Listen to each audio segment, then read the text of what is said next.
Mtazamaji wa chaneli yetu ya Kiparapara Seminari Online TV, Ijumaa Kuu ya kwanza katika historia ya wokovu wa mwanadamu inamuonesha Yesu katika hali ya kutojiweza kabisa, kwa sababu alikufa kifo cha aibu, kifo cha kutundikwa juu ya msalaba. Na katika mazingira ya namna hii, watu wengi wanaogopa kuutumia msalaba na hata kuogopa kusema kwamba tunauabudu msalaba siku ya Ijumaa Kuu.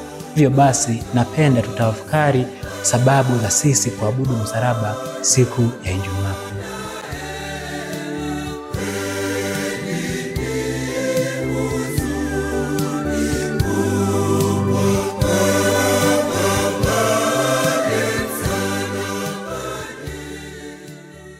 Wapendwa katika Kristo, siku ya Ijumaa Kuu ya mateso ya Bwana, sisi wa Kristo kwa namna ya pekee wa Katoliki tunaabudu msalaba.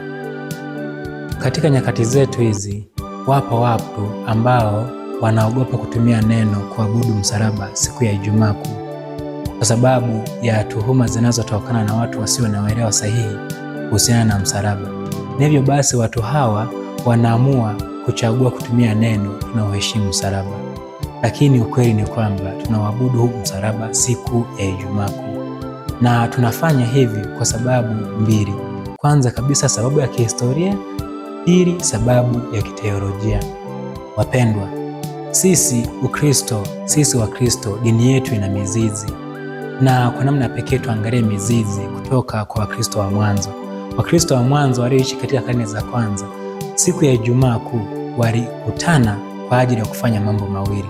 Jambo la kwanza, walikutana kwa ajili ya kutafakari neno la Mungu linalozungumzia mateso ya Yesu aliyoyapata siku ya Ijumaa Kuu. Na swala la pili walilokutana kwa ajili ya kufanya ni kuabudu msalaba mtakatifu. Na bila kusita walitumia maneno ya Kilatini adoratio sanctae crucis, yani kuabudu msalaba, na siyo veneratio sanctae crucis, yani kuheshimu msalaba. Na katika vitabu vya kiliturujia walivyovitunga nyakati hizo, tunakuta wimbo wa mwaliko wa kuabudu msalaba siku ya Ijumaa Kuu wenye maneno ya Kilatini ecce lignum crucis in quo salus mundi perpendit venire adoramus, yani huu ndio mti wa msalaba ambao wokovu wa dunia umetundikwa juu yake. Njooni tuuabudu, tukauabudu wokovu ambao umeunganika na huu msalaba. Na haya ndiyo maneno ambayo yatumika mpaka leo. Padre au shemasi wanaponyanyua msalaba wanafanya mambo matatu. Jambo la kwanza, hutuonesha msalaba. Padre au shemasi wanatuonesha msalaba. Jambo la pili, wanatueleza kwamba wokovu wa dunia umetundikwa juu ya huo msalaba, wokovu wa dunia. Na jambo la tatu, tukauabudu. Sasa katika mazingira ya namna hiyo, mtu anaweza kujiuliza, sasa kama tunaabudu msalaba, si tunaabudu sanamu? Maana yake tunauabudu mti? Hapana, si kweli. Kwa Mkatoliki, tunapozungumza msalaba, tunamaanisha vitu viwili. Kwanza, mti wenye vibao vya wima na ulalo, lakini mwili wa Yesu. Na muunganiko wa mti na mwili unatuletea neno ambalo tunaliita crucifingo, na kwa Kiingereza crucifix.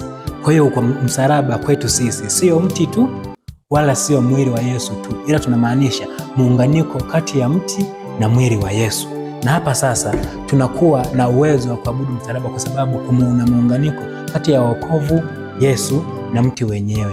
Na Mtakatifu Toma wa Akwino anatuambia kwamba tunauabudu msalaba sasa kwa sababu msalaba umeunganika na viungo vya Yesu, lakini pia msalaba umejaa damu ya Yesu aliyoimwaga siku ya Ijumaa Kuu. Na Mtakatifu Toma wa Akwino anaendelea kufanua akitolea mfano kwamba sisi tunapowaheshimu wafalme kwa kuwainamia, tunawaheshimu wao pamoja na mavazi yao, hatuwatenganishi na mavazi yao. Na sasa mavazi yale yanapata heshima kutokana na hao wafalme. Na katika mazingira haya hata masalia ya watakatifu yanapata maana, kwa sababu masalia yale tunayaheshimu kwa sababu ya heshima tunaitoa kwa wale watakatifu. Kwa hiyo basi, tunaposema kwamba tunaabudu msalaba, tunamaanisha kumwabudu Yesu aliyesulubiwa katika huo msalaba, muunganiko kati ya mti na wokovu uliotundikwa katika huo mti. Katika mazingira haya, ndugu mpendwa, hata kama utasahau mambo mengi, basi kumbuka neno moja, kwamba tunauabudu wokovu uliotundikwa juu ya msalaba, ambao hautenganishwi na huu msalaba. Kwa namna hii, katika siku ya leo ya Ijumaa Kuu, tuendelee kumtukuza Bwana na kumshukuru Mungu aliyekubali kufa juu ya msalaba.